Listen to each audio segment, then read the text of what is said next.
السلام عليكم.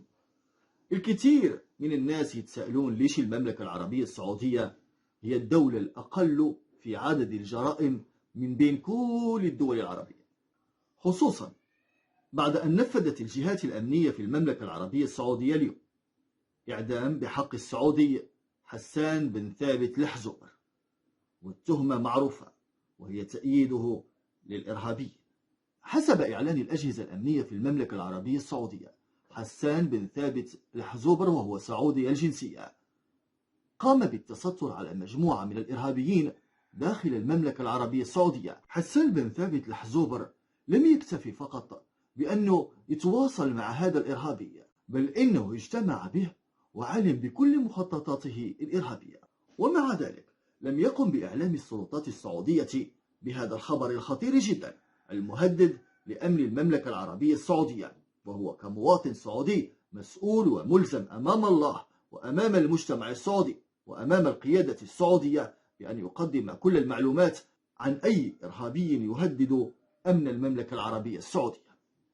لكن الغريب في الأمر هو القصة اللي حدثت أثناء عهد الملك الراحل الملك خالد رحمه الله، والقصة مثبتة ورواها الدكتور محمد عبدو يماني رحمه الله، والذي قال أن هذه الحادثة قد أغضبت الملك خالد غضبا شديدا جدا.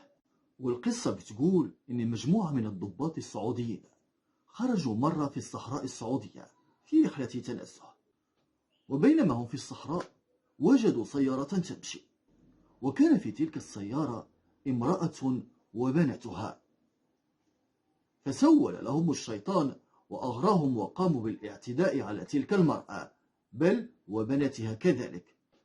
ووصل الأمر لجلالة الملك خالد رحمه الله مما أغضبه غضبا شديدا جدا. لم ينم طوال ليلتين من غير نوم، الليلة الأولى والليلة الثانية. في الليلة الثانية اتصل شخصيا بالملك سلمان حفظه الله، واللي كان في ذاك الوقت أمير لمنطقة الرياض. اتصل به واستفسره كثير عن هذه القضية لأنها شغلت باله كثيرا، واستفسره عن مصير أولئك الذين كانوا في السيارة.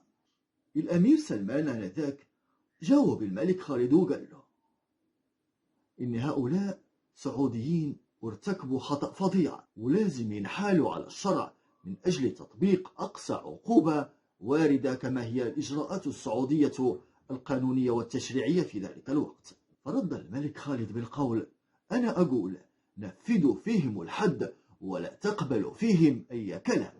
فتم إرسال مجموعة من العلماء السعوديين المتخصصين في الأحكام الشرعية للملك خالد، وحاولوا أنهم يتناقشوا معه في الموضوع، لكن الملك خالد كان مصر أن يقام عليهم الحد وعلى الفور، لأن الجريمة اللي ارتكبوها هؤلاء اللي كانوا ضباط في الدولة، والمفروض إنهم يكونوا قدوة للمجتمع وإنهم يكونوا صمام أمان للمملكة العربية السعودية، وهم العكس هم اللي ارتكبوا تلك الجريمة الفظيعة. لكن الملك خالد كان مصر إصرار شديد على إنهم يتعاقبوا ويعدموا. قال الملك خالد لهؤلاء العلماء السعوديين: هؤلاء ما ارتكبون جريمة زنا، الزاني والزانية هم اللي يروحون للشرع يجلدوا أو غير ذلك، لكن هؤلاء قاموا بجريمة شنيعة، استغلوا لباس الدولة وسلاح الدولة وسيارات الدولة، وتهجموا على امرأة وبناتها العزل وفي مكان خال، وقاموا بما قاموا به. لا تقولوا لي أي شيء، هذا فساد وفساد كبير في الأرض.